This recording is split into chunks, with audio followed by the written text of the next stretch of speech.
Welcome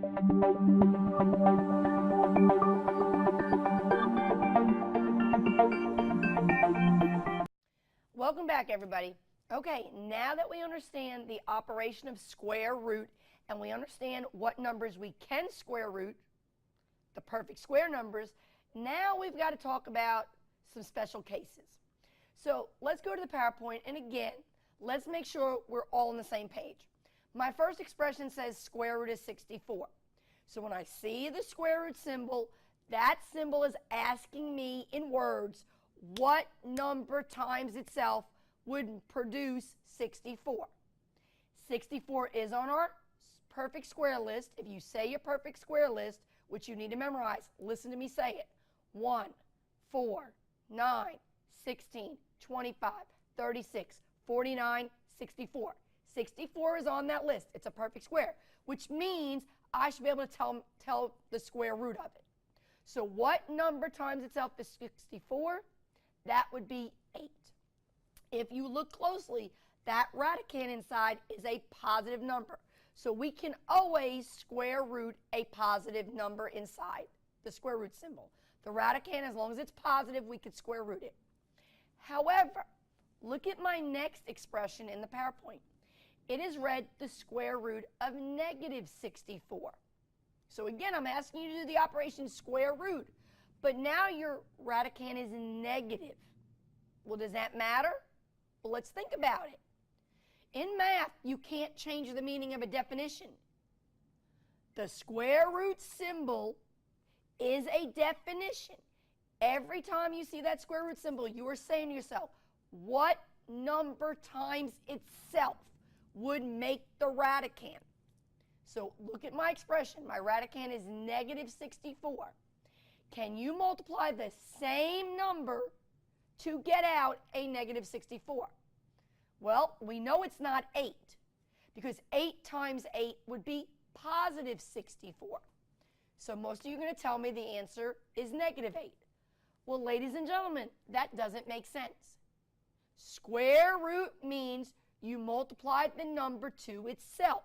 So everybody think about that. If you tell me the answer is negative 8, then you're telling me if I take negative 8 and multiply it to negative 8, I would get negative 64.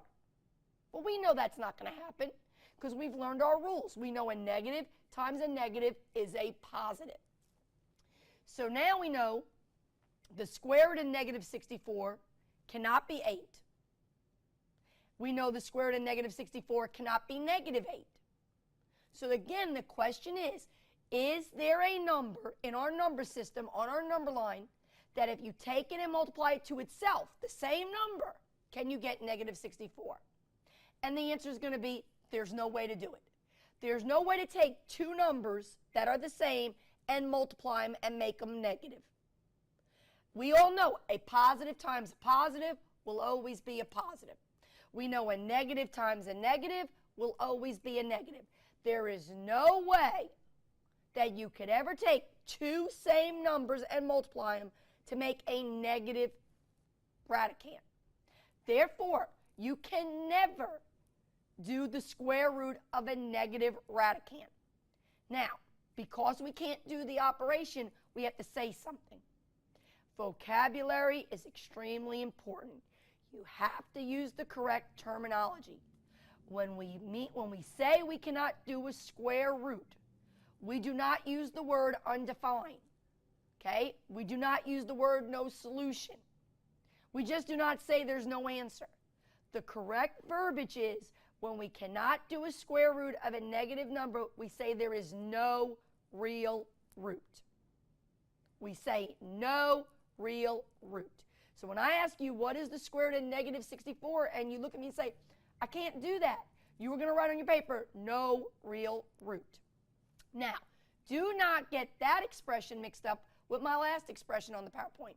It says negative square root of 64. If you look closely, now the negative symbol's on the outside of the radical sign. That's totally different.